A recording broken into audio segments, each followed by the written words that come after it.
ये जो धरती है जहाँ हम बैठे हैं, ये राणा पूंजा जी की, काली बाई जी, गोविंद गुरु जी की, इनकी धरती है। जी। गौरवशाली इतिहास रहा है। क्या आप मानते हैं कि आज के समय में पुलिस को भी रील्स और मीम्स की ताकत का इस्तेमाल करना चाहिए? ठेके से शराब लेकर के सड़क पर पी रहा है, जी। उसके खिलाफ भी हम भारतीय न्याय संहिता के अकॉर्डिंग कार्रवाई करते हैं। और आपको नहीं लगता वागड़ क्षेत्र में, स्पेशल बांसवाड़ा, डूंगरपुर, प्रतापगढ़ में ऐसी क्राइम कुछ ज़्यादा बढ़ रहे सोशल मीडिया वाले? इस ऑपरेशन संस्कार को राजस्थान के अन्य जिलों में लागू करने की कोई योजना बनाई गई है? मैं चाहता हूँ मुझे याद रखे ना रखे लोग, एंड बट वो अपने आप को याद रखे, अपने इतिहास को याद रखे। और यूनिफॉर्म पहनकर काम करने में आपको सबसे बड़ा संतोष किस चीज़ से मिलता है? संतोष, जैसे मैंने आपको बताया कि सैक्रिफाइसेस बहुत है, पुलिस की लाइफ में चैलेंजेस बहुत है। जी। लेकिन उसके बावजूद जब आपको कोई सामने से कहता है कि सर हमको अभी सेफ फील होता है, हमें अच्छा फील होता है। पहले क्राइम किया, क्राइम का फिर वीडियो बनाया, वीडियो बना पे इनको कमेंट अच्छे अच्छे मिल रहे हैं, कोई ऐसे फायर इमोजी बनाता है। ऑपरेशन संस्कार के दौरान अब तक कुल कितने बाइकें जब्त की गई हैं और उनमें से कितने वैध कागजातों के साथ मालिकों को वापस कर दी गई? देखिए, इसमें अराउंड 500 के आसपास कुछ बाइक्स हमने जब्त करी थी। अच्छा। लोगों को रोक के मारपीट करना, शराब के पैसे मांगना, पत्थरबाजी, इन आंकड़ों में तो 70% कमी आ गई। कुछ एक लोग थे जो तलवार लेकर के सोशल मीडिया पे दिखाना, आम लोगों को भयभीत करना, जी। सड़क पे तलवार लेकर के चलना, बाइक पे, रोड पे तलवार घसीटना, आम लोगों को डराना, हवा में लहराना। पेरेंट्स हमारे पास आकर के कह रहे हैं कि साहब हमारा जो बच्चा है वो इतना बिगड़ चुका है कि हमारी बात नहीं मानता है, हमें ब्लैकमेल, इमोशनली ब्लैकमेल करके हमसे कभी बाइक दिलवा रहा है। कोई कहता है कि ये रफ्तार गैंग है या 007 गैंग। कभी डूंगरपुर की गलियों में गूंजती थी आवाजें सुपर बाइक की और 302, 007 और रफ्तार जैसे नामों वाली गैंग जो सड़कों पर करते थे स्टंट, महिलाओं का पीछा करते थे। इसके बाद सोशल मीडिया पर पुलिस को खुली चुनौती देते थे। लेकिन अब वही लड़के सोशल मीडिया पर माफी मांगते नजर आ रहे हैं और भजन गाते हुए रील्स डाल रहे हैं और कह रहे हैं अब हम माता पिता की सेवा करेंगे। जी हां, वही लड़के अब बोल रहे हैं माता पिता की सेवा करेंगे। लेकिन यह बदलाव सिर्फ चमत्कार नहीं, बल्कि डूंगरपुर पुलिस का ऑपरेशन संस्कार से हुआ है। नमस्कार, मैं हूं प्रवीण डोडियार और आज हमारे साथ में है डूंगरपुर के एसपी मनीष कुमार, जिनके एक अभियान ने पूरे राजस्थान में चर्चा छेड़ दी है। सर, पहले तो हमारे चैनल में आपका बहुत बहुत स्वागत है। बहुत बहुत धन्यवाद आपका। सर, अपन शुरुआत करेंगे ऑपरेशन संस्कार से। सर, डूंगरपुर में ऑपरेशन संस्कार शुरू किया आपने, उसका आइडिया सर आपको कहां से आया? देखिए, मैंने 23 जुलाई 2025 को जी। बतौर जिला पुलिस कप्तान डूंगरपुर का पदभार ग्रहण किया था। उसके बाद जैसा आमतौर पे होता ही है कि जिले में जिस भी तरह का क्राइम पैटर्न है, क्या क्या समस्याएं आमजन फेस कर रहा है, उसके बारे में एक एनालिसिस किया गया था। जी। और उसके बाद जैसे आप जैसे मीडिया कर्मी हैं, आमजन हैं, और कई लोग मिलने जो आते थे, उनसे जो भी फीडबैक मिला, तो one of the biggest nuisance या one of the biggest crime जो बार बार लोग आकर के बता रहे थे, आमजन डूंगरपुर के, कि साहब यहाँ पे इस तरह की चीज़ें हैं। कुछ एक पेरेंट्स हमारे पास आए, उन पेरेंट्स ने बताया कि मतलब उन पेरेंट्स को आप देखेंगे कि फाइनेंशियली वो इतने वेल ऑफ नहीं है, उनका मकान भी पक्का नहीं है, कच्चे मकान में रहते हैं, मजदूरी करते हैं। पेरेंट्स हमारे पास आकर के कह रहे हैं कि साहब हमारा जो बच्चा है वो इतना बिगड़ चुका है कि हमारी बात नहीं मानता है, हमें ब्लैकमेल, इमोशनली ब्लैकमेल करके हमसे कभी बाइक दिलवा रहा है। हालांकि हो सकता है कुछ केसेस में ऐसा ना हो, बट ऐसे ऐसे भी हमको सुनने में आए कि माता पिता भी उसके खिलाफ है, समाज भी उससे परेशान है। कुछ कॉलेज जाने वाली लड़कियां आई थी कि साहब शाम में निकलते हैं तो बाइक्स पे पीछा करना, कुछ बातें बोलना, स्टॉकिंग करना, ऐसी समस्याएं थी। उसके बाद सोशल मीडिया का एनालिसिस किया गया तो वहाँ पे हमने देखा कि क्राइम तो कर ही रहे हैं, साथ में उस क्राइम का ग्लोरिफिकेशन भी किया जा रहा है सोशल मीडिया पे। तो यहाँ से जब हमने पूरी जड़ इसकी देखी कि जड़ क्या है, एक जो क्रिमिनलाइजेशन ऑफ जो यूथ हो रहा है, तो एक कम मात्रा के लोगों में ही है। डूंगरपुर के लोग बहुत ही अच्छे हैं, मतलब जहाँ जहाँ मैंने काम किया उसमें सबसे अच्छे लोग अभी तक मुझे डूंगरपुर के मिले हैं। अच्छा। और कुछ एक जो ऐसे यूथ थे जो कि गलत गलत दिशा में जा रहे थे, तो वो क्यों जा रहे हैं, उसका सल्यूशन मोरली क्या हो सकता है, उसका सल्यूशन लीगली क्या हो सकता है, इस सारी बातों पे हमने सोच विचार करके और ये ऑपरेशन संस्कार फिर हमने चालू किया। ठीक है सर, सोशल मीडिया को हथियार बनाकर बदमाशों को क्या सोच सुधारने की सोच है, वो कहाँ से आई? देखिए, जैसे मैंने आपको बताया कि इसका जड़ क्या था, ये जो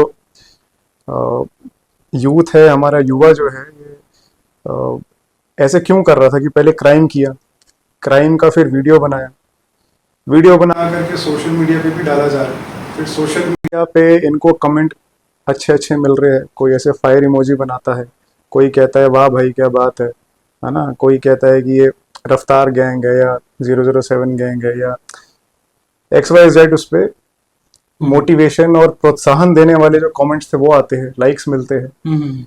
उसके बाद फिर ये जो युवा जो इस गलत राह पे जा रहे थे, इनको एक किक मिलती है, एक और प्रोत्साहन मिलता है, फिर ये वापस फील्ड पे आकर के वापस उसी तरीके से लड़कियों को छेड़ना, तलवार लहराना रोड पर, है ना, सड़क के बीच में शराब पीने की वीडियो बनाना, तलवार से केक काटने की वीडियो बनाना, बाइक से स्टंट करने की वीडियो बनाना, ये सब फिर वो और ज्यादा करते हैं बिकॉज उनका जो मोटिवेशन है वो सोशल मीडिया से आ रहा है।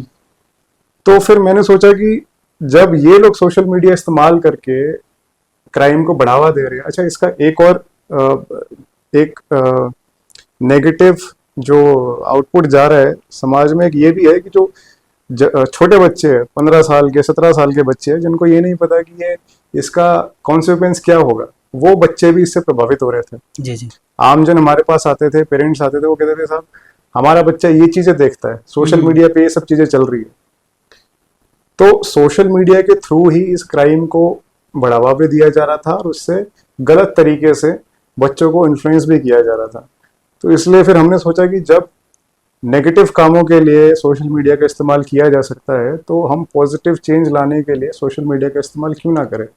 और आजकल जो युवा है, युवाओं का जो फीड है वो फिजिकली अखबार से नहीं आ रहा है, वो जो युवा है वो ज्यादातर सोशल मीडिया वेबसाइट से ही अपना कंटेंट कंज्यूम कर रहे हैं। इसलिए हमने भी ये आइडिया निकाला कि हम लोग भी सोशल मीडिया को एक अच्छे वेपन के तौर पे एक पॉजिटिव चेंज लाने के लिए सोसाइटी में उसका इस्तेमाल करेंगे। अच्छा सर, जब आपने शुरुआती में अपराधियों की माफी वाली रील्स सोशल मीडिया पर डाली होगी, उस टाइम जब आम जनता की क्या प्रतिक्रिया रही होगी? देखिए, टू माई सरप्राइज मेरी एक्सपेक्टेशंस भी इतनी नहीं थी जितना प्यार डूंगरपुर के इतने प्यारे वासियों ने हमको दिया, डूंगरपुर पुलिस को दिया। बहुत ही ज्यादा सपोर्ट मिला हमें और 100% पॉजिटिव कमेंट्स आए। अच्छा। एक भी आप डूंगरपुर पुलिस की इंस्टाग्राम पेज पे जाकर के देखेंगे, आप you will not find even a single negative comment. जी। अक्रॉस ऑल सोसाइटीज सभी समाज के लोगों ने इसका सपोर्ट किया है, जनप्रतिनिधियों ने इसका सपोर्ट किया है, मीडिया ने सपोर्ट किया, सभी ने सपोर्ट किया, because this was one problem which was affecting everyone. सभी को अफेक्ट कर रहा था। लेडीज को जो कॉलेज जा रही है, छोटी बच्चियां स्कूल जा रही है, उनको अफेक्ट कर रहा था। रोड पे चलने वाले जो हमारे डूंगरपुर के लोग हैं, बेचारे कोई आम बंदा जा रहा है रोड पे, उस पर कोई सामने कोई स्टंट कर रहा है, कोई टक्कर मार रहा है, कोई बीच में रोक के शराब पीने के पैसे मांग रहा है, तो ये क्राइम सबको अफेक्ट कर रहा था। और इस वजह से बहुत ही पॉजिटिव रिस्पॉन्स आया हमें। इनफैक्ट सोशल मीडिया पे अभी तक हमारे पुलिस वाले पेज पे भी, मुझे पर्सनली भी, लोग भी ऐसी रील्स शेयर कर रहे हैं। अच्छा। और लोग अब हमें सामने से कहते हैं कि साहब इसके खिलाफ आप एक्शन लो, और हमने लिया भी है। अच्छा। कुछ रील्स जिसपे हमने एक्शन लिया वो रील्स है जो आम जन के द्वारा हमें भेजी गई थी और युवाओं के द्वारा भेजी गई थी। अच्छा। मतलब जो डूंगरपुर के युवा है वो इतने एनर्जेटिक है, इतने पॉजिटिव है कि वो खुद अब पुलिस के साथ जुड़ करके हमें एक इनपुट देने का काम भी कर रहे हैं। और उसी की वजह से जो इसका श्रेय है वो डूंगरपुर के लोगों को भी जाता है कि उन्होंने इसको एक पुलिस और पब्लिक पार्टनरशिप के तौर पे लिया है। जी। और लोगों ने खुद हमारा इतना साथ दिया, इतना प्रोत्साहन दिया। अच्छा सर, इस अभियान को शुरुआत करने में और शुरुआती के समय में आपको किन किन बड़ी चुनौतियों का सामना करना पड़ा था? अ, चुनौती तो देखिए, मुझे नहीं लगता कि अगर अगर जनता का आपको साथ मिल जाए तो कोई भी क्राइम चुनौती नहीं होता है। तो एज सच चुनौती तो कुछ भी नहीं था, बस यही था कि इनिशियली हमने जो क्राइम पैटर्न एनालाइज करना, उसकी जड़ तक जाना, उसके कॉजेज, उसके जितने फैक्टर्स है उनको देखना, उसमें थोड़ा सा 4-5 दिन हमने लिए। उसके बाद हमने फिर ये ऑपरेशन को पूरा डिज़ाइन किया था। ठीक है। ऑपरेशन संस्कार के दौरान अब तक कुल कितने बाइकें जब्त की गई हैं और उनमें से कितने वैध कागजातों के साथ मालिकों को वापस कर दी गई? देखिए, इसमें अराउंड 500 के आसपास कुछ बाइक्स हमने जब्त करी थी। अच्छा। और जैसे जैसे जो भी कागज़ ला के दिखाते हैं उसको कानूनी तौर पे जो भी प्रक्रिया है उसके तहत वापस कर दी जाती है। लेकिन अगर ठीक कोई है। शराब पी के गाड़ी चला रहा है, बाइक चला रहा है, तो उसके खिलाफ हम मोटर व्हीकल एक्ट में कार्रवाई करते हैं। कोई बाइक लेके सड़क पे खड़ा हुआ है और ठेके से शराब लेकर के सड़क पे पी रहा है, जी। उसके खिलाफ भी हम भारतीय न्याय संहिता के अकॉर्डिंग कार्रवाई करते हैं। अच्छा, इस अभियान के दौरान कुल कितने केस दर्ज हुए और अभी तक कितनों की चार्जशीट पेश की जा चुके हैं? मुकदमे अलग अलग धाराओं में हुए, जैसे भारतीय न्याय संहिता में कई मुकदमे दर्ज हुए हैं, कई मुकदमे आर्म्स एक्ट में, जैसे कुछ एक लोग थे जो तलवार लेकर के सोशल मीडिया पे दिखाना, आम लोगों को भयभीत करना, जी। सड़क पे तलवार लेकर के चलना, बाइक पे, रोड पे तलवार घसीटना, आम लोगों को डराना, हवा में लहराना, इस टाइप की भी चीज़ें हमारे सामने आई थी। उन सभी अच्छा। पे आर्म्स एक्ट पे हमने मुकदमे दर्ज करे। उसके अलावा भारतीय न्याय संहिता में हमने मुकदमे दर्ज किए, अराउंड 25 से 30 मुकदमे ऐसे जी। लोगों के खिलाफ हम अभी तक दर्ज कर चुके हैं पिछले 1 अच्छा। महीने में। डूंगरपुर में ऑपरेशन संस्कार के बाद अपराध में कितनी कमी आई है?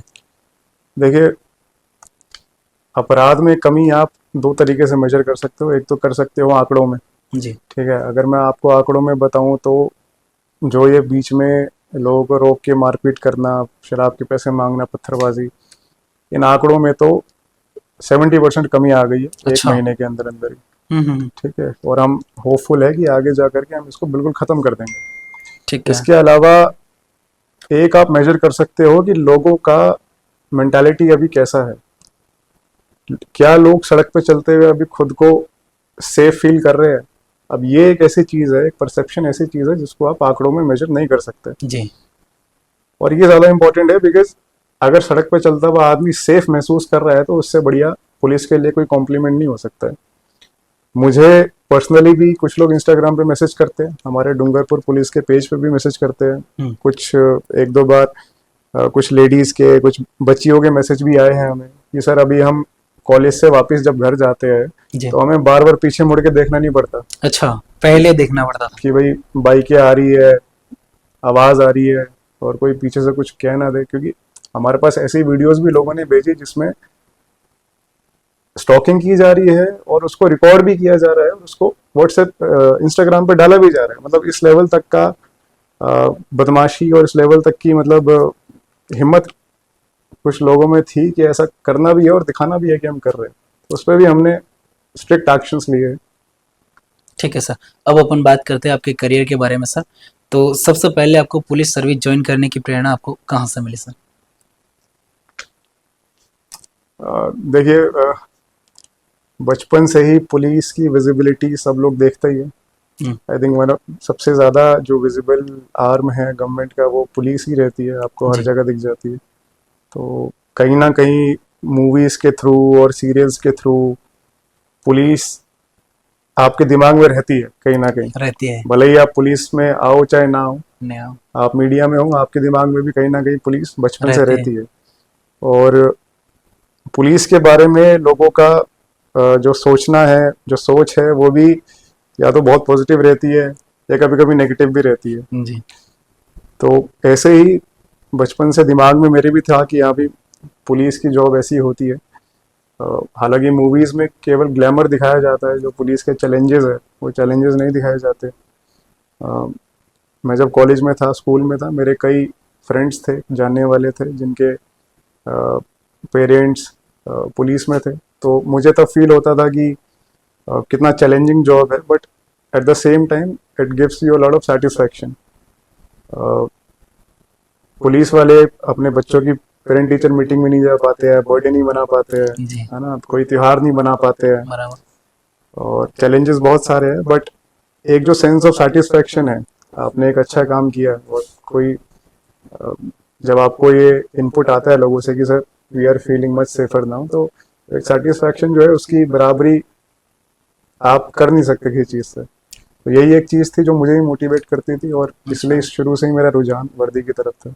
ठीक है सर, आपकी पहली पोस्टिंग कहाँ हुई थी और किस पद पर हुई थी, और वहाँ का कोई यादगार अनुभव?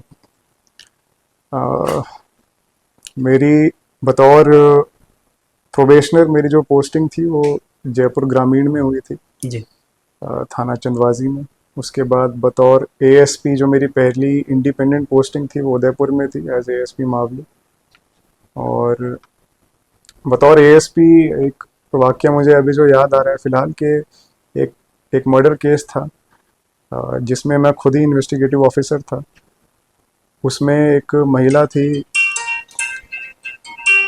थी जिसकी उम्र करीबन 65-70 साल थी, जी और 2 महीने से वो महिला गायब थी। और उसके बाद हमें कुछ इनपुट मिला था, उसके बाद 2 महीने बाद वो जो एमपीआर थी वो मर्डर में कन्वर्ट हुई। और जो जिस आदमी ने उनका मर्डर किया था वो दृश्यम मूवी से बड़ा प्रभावित था। दृश्यम मूवी देख देख के उसने उस महिला का, जो कि 65 साल की थी, उसको लूटा था। पहले लूटने के बाद उसका मर्डर किया था और बॉडी जला दी थी। अच्छा। और हमको बॉडी जलने के 2 महीने बाद हमको केवल उसके स्कल्स के हिस्से मिले थे। जी तो हमने वो स्कल के हिस्से से डीएनए मैचिंग और सारा टेक्निकल साइंटिफिक इन्वेस्टिगेशन करके हमने पूरा केस वो बैक ट्रेस किया था, हम्म। और अल्टीमेटली उसको गिरफ्तार भी किया था, और अभी फ़िलहाल वो जेल में है। तो एक ये केस है जो जिसमें मैं खुद आईओ था, और ये मेरे दिल के हमेशा ही काफ़ी करीब रहेगा। अच्छा सर, यूनिफॉर्म पहनकर काम करने में आपको सबसे बड़ा संतोष किस चीज़ से मिलता है? संतोष, जैसे मैंने आपको बताया कि सैक्रिफाइसेस बहुत है, पुलिस की लाइफ में चैलेंजेस बहुत है, जी लेकिन उसके बावजूद जब आपको कोई सामने से कहता है कि सर हमको अभी सेफ फील होता है, हमें अच्छा फील होता है, अगर कोई मेरे पास आता है और मुझे कहता है कि सर मैं फ़लाने समय आपसे मिला था, आपको मैंने ये बताया था, और वो आज मेरा काम हो गया सर, थैंक यू, अच्छा। इतना ही कोई अगर कह देता है तो उसमें भी बहुत संतोष मिलता है, बहुत सेटिस्फेक्शन मिलता है। ठीक है, इस ऑपरेशन संस्कार को राजस्थान के अन्य जिलों में लागू करने की कोई योजना बनाई गई है? अ, देखिए, हर ज़िले की अपनी अलग प्रॉब्लम होती है, अलग क्राइम पैटर्न होता है, तो उसको देखकर ही ज़िले वाइज ही ये सारे ऑपरेशंस वगैरह डिज़ाइन किए जाते हैं। लेकिन श्रीमान डीजीपी सर की पुलिस हेडक्वार्टर की जो प्राथमिकताएं हैं, जी उन प्राथमिकताओं के अनुसार ही ये ऑपरेशंस डिज़ाइन होते हैं, लोकल लेवल की कंडीशंस और क्राइम्स के अनुसार। जहाँ जहाँ पे ऐसी प्रॉब्लम्स है, वहाँ पे अगर उच्च अधिकारी इसको सक्षम समझे तो बिल्कुल किया जा सकता है। सर, आपको नहीं लगता वागड़ क्षेत्र में स्पेशल बांसवाड़ा, डूंगरपुर, प्रतापगढ़ में ऐसी क्राइम कुछ ज़्यादा बढ़ रहे सोशल मीडिया वाले? हाँ, सोशल मीडिया पर तो दिखता है मुझे, लोग भी मुझे भेजते हैं कि बढ़ रहा है, तो किया जा सकता है। यहाँ पर भी किया जा सकता है जी जी, मतलब? किया जा सकता ठीक है। है, डूंगरपुर पुलिस की आगे की क्या प्राथमिकता है? और हम्म, जिले में जैसे साइबर क्राइम मेरी एक प्राथमिकता है पर्सनली। जी पीछे हमने कार्रवाई भी की है, 19 लोगों को गिरफ्तार किया था, काफ़ी मोबाइल सिम कार्ड जब्त किए थे। इसके अलावा शराब की जो तस्करी होती है, जी उस पर भी हमारा खासा फोकस है। पिछले 1 महीने में हमने 3 करोड़ 60 लाख रुपए की शराब भी जब्त करी है, अच्छा और आगे भी ऐसे ही हमारी कार्रवाई जारी रहेगी। इसके साथ ही साथ ये तो क्रिमिनल मतलब क्राइम कंट्रोल वाला एंगल है। उसके अलावा मेरा एम है कि युवा जो है डूंगरपुर के, उसको पुलिस के साथ जोड़ा जाए, और उनकी जो एनर्जी है वो सही जगह पर हम चैनलाइज कर पाए, in the favour of the district, in the favour of the state and the country. Okay, क्या अपराध की ओर बढ़ते युवा हैं, उनको आप क्या संदेश देना चाहेंगे आपकी तरफ से? जैसे कहा कि युवाओं में बहुत एनर्जी होती है, जी हम भी उसी एज में थे, अभी भी इतने बड़े तो नहीं हुए, उसी एज में ही है। तो युवाओं में जो एनर्जी है उसको सही डायरेक्शन में चैनलाइज करना बहुत ज़रूरी है। जी और ये जो धरती है जहाँ हम बैठे हैं, ये राणा पूंजा जी की, काली बाई जी की, है ना, गोविंद गुरु जी की, इनकी धरती है, जी गौरवशाली इतिहास रहा है। और युवाओं से मेरा यही आह्वान है कि आप इस इतिहास को, इस संस्कृति को भूलें ना। आप अपनी एनर्जी को अपने समाज के लिए, अपने ज़िले के लिए, स्टेट के लिए, अपने देश के लिए आप पॉजिटिवली कंट्रीब्यूशन दें।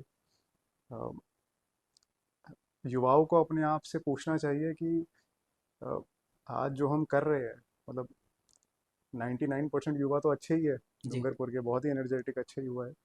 बट जो युवा इस राह पे जा रहे हैं उनको अपने आप से पूछना चाहिए कि क्या इस तरीके से माता पिता की बात ना मानना, उनको उनको भी तंग करके ज़बरदस्ती ऐसे काम करना, गैंग्स बनाना, आपस में लड़ना, सड़क पे चलती हुई माताओं बहनों को छेड़ना, सोशल मीडिया पे इस तरीके की फ़ोटो बनाना, वीडियोस बनाना, सड़क पर चलते हुए शराब पीना, तलवार से केक काटना, क्या ये हमारे इस इस धरती के गौरवशाली इतिहास के संदर्भ में ठीक है? हम कहाँ जा रहे हैं, उनको अपने आप से पूछना चाहिए। और कॉन्सिक्वेंसेस इस चीज़ के बहुत ज़्यादा होते हैं। एक तो मोरली भी है ठीक नहीं है, और लीगली भी ठीक नहीं है। आपके ऊपर अगर एक मुकदमा लग जाता है तो उसके पीछे फिर आपके माता पिता को कितना कुछ भुगतना पड़ता है, जी आपके रिश्तेदारों को कितना कुछ भुगतना पड़ता है, आपके जी समाज को कितना कुछ भुगतना पड़ता है। तो आप अपने आप से ये देखें कि हम अपनी एनर्जी को कैसे एक पॉजिटिव चीज़ में लगाएं, अपने समाज के लिए कुछ अच्छा करें, अपने ज़िले के लिए कुछ अच्छा करें, कुछ पॉजिटिव कंट्रीब्यूशन दें। ये मेरा सभी से आह्वान है। और मैं तो चाहता हूँ कि ज़्यादा से ज़्यादा डूंगरपुर के जो युवा है वो पुलिस के साथ जुड़े, जी और हमारे साथ हमारे आँख और कान बने, और अपने ज़िले को, इतना खूबसूरत हमारा ज़िला है, उसको और क्राइम फ्री बनाने के लिए, सुरक्षित बनाने के लिए हमारा साथ दे।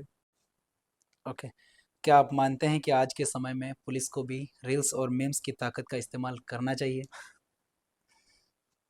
भाई देखिए, जब बदमाश इस्तेमाल कर रहे हैं जी लोगों के ऊपर एक नेगेटिव इन्फ्लुएंस डालने के लिए, तो पुलिस क्यों ना करे? हम्म? पुलिस जी को भी करना चाहिए। करना चाहिए।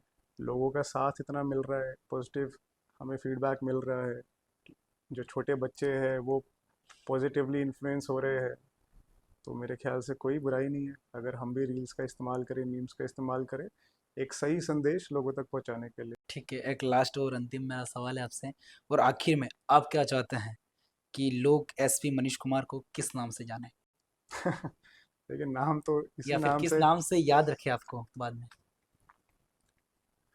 देखिए, मैं 75वां एसपी हूँ जी जिले का, मेरे से पहले 74 एसपीज और भी थे। जी और एसपीज, कलेक्टर्स, हम लोगों का टेन्योर 1 साल 2 साल इस टाइप का रहता है। तो ये नेचर ऑफ जॉब है हमारा, ट्रांसफर। और मैं चाहता हूँ मुझे याद रखे ना रखे लोग, एंड बट वो अपने आप को याद रखे, अपने इतिहास को याद रखे।